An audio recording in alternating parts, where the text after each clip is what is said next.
So can you kind of give us a little walkthrough of like, did you get a college degree and how did you go from that to eventually becoming what you are now, the director of engineering? Yeah, so I do have a bachelor's of science in computer engineering, but I was a non-traditional student, so I came back to, and that's from University of Idaho, if I didn't say that. Go Vandals. But Go Vandals, yeah. But yeah, I came back in 2008. I was living in New Jersey at the time, of all places, and decided it was time to pivot. We'll put it that way. What were you doing in New Jersey? That's a good question. How did you end up in New Jersey? Were you born in New Jersey? No. It's like a never-ending quest to hang out with Bruce Springsteen. Did you ever actually hang out with Bruce Springsteen? Actually, I didn't even mean to go there, but I'm glad you asked. I have sat next to Bruce Springsteen at a bar called the Stone Pony. And it wasn't like I really hung out with him, but I mean, in my eyes, I was hanging out with him, but he didn't know I was there. I was just kind of like, I'm next to Bruce Springsteen, guys, look at me. Who's the boss now? Yeah.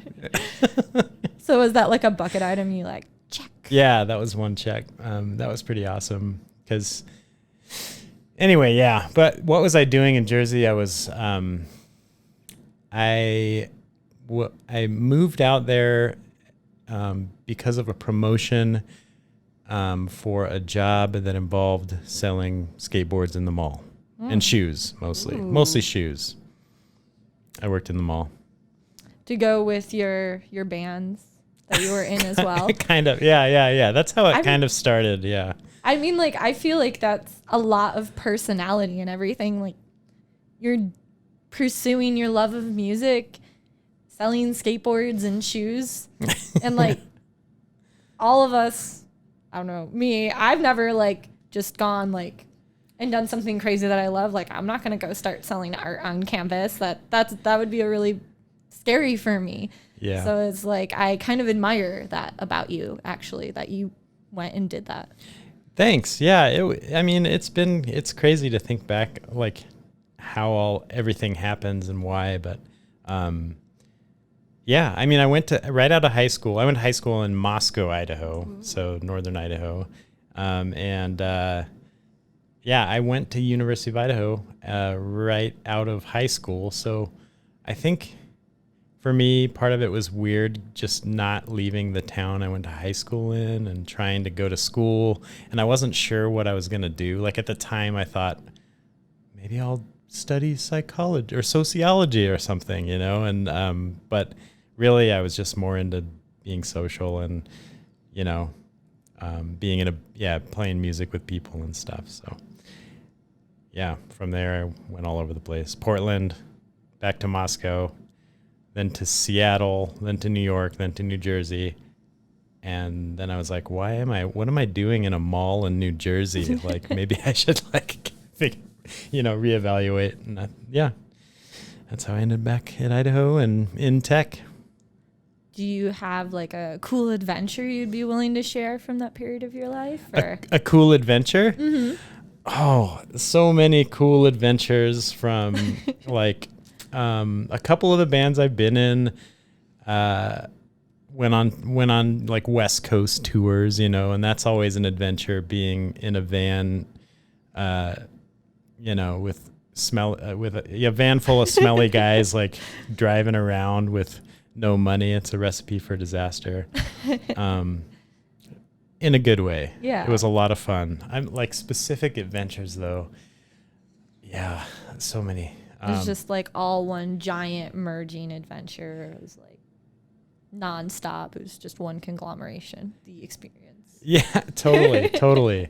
Like it just popped into my head, I think, because I finally got my hands on a digital copy of I think like the second or third band I was actually in, believe it or not, was a country band called Buck Dagger and a Handful of Honest Men.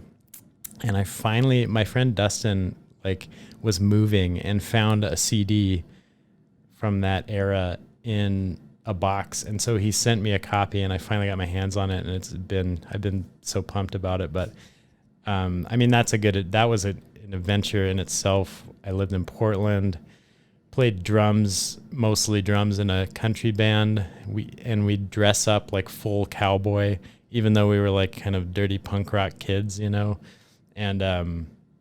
we'd put full gear, like pearl snap shirts, bolo ties, hats, boots, the whole 9 yards. And I just like can't picture you being country, but like you're from Idaho, so it's not.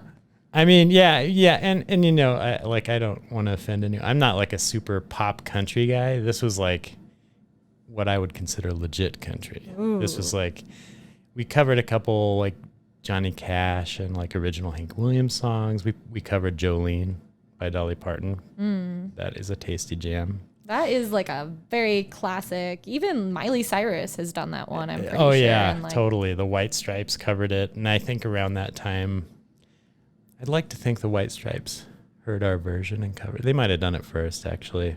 Anyway. Well, that is so very cool. That was a cool adventure. Yeah, I was just thinking we had a Buckaroo party every year. And so we hosted a party so people would watch us play probably. And everyone dressed up like cowboys, and it was fun. It sounds like that was a good adventure. Yeah.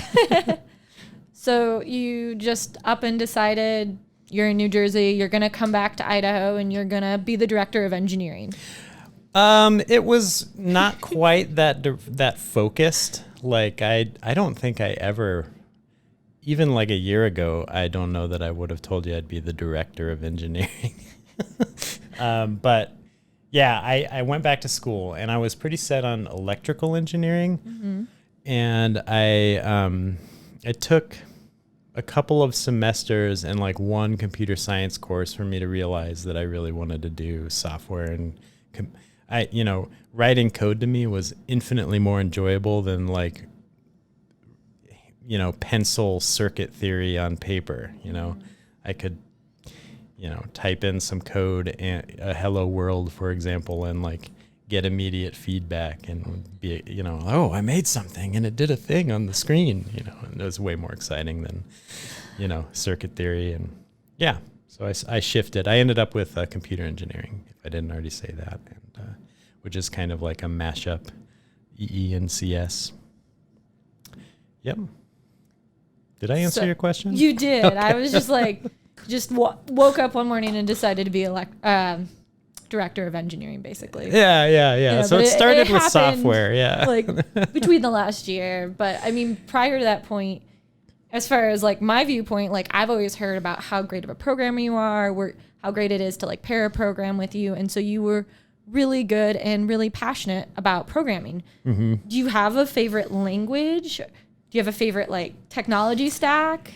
I think that might be to a fault. I wouldn't say I have a favorite language. I like all of the languages. Oh, that's like, so beautiful. If I know, right? It's so cheap. Yeah. If I had to pick one, this is another like cliche answer, but I'd probably say that whatever. It depends on the task at hand. What's the best language for whatever it is you're doing? Mm-hmm. Like lately, and I never thought I'd say this, but I've been kind of loving Java, which is like, I don't think you'll hear any software engineers say that, but it's just, it's come a long way since I originally started hating it. And and now you don't hate it at all. Yeah. If I had to like, if I had to choose one language to do it all, I'd probably pick something like Rust or I did some work with Go recently that was like super pleasant. I enjoyed that language quite a bit. My first job out of college was with C++, and I loved that, and I've enjoyed my time with Python. But it really depends. Yeah. Thanks for listening to Sarah in Tech. Feel free to email me at sarah@sarahinTech.net or follow me on Instagram @sarahinTech. Hope you enjoyed listening.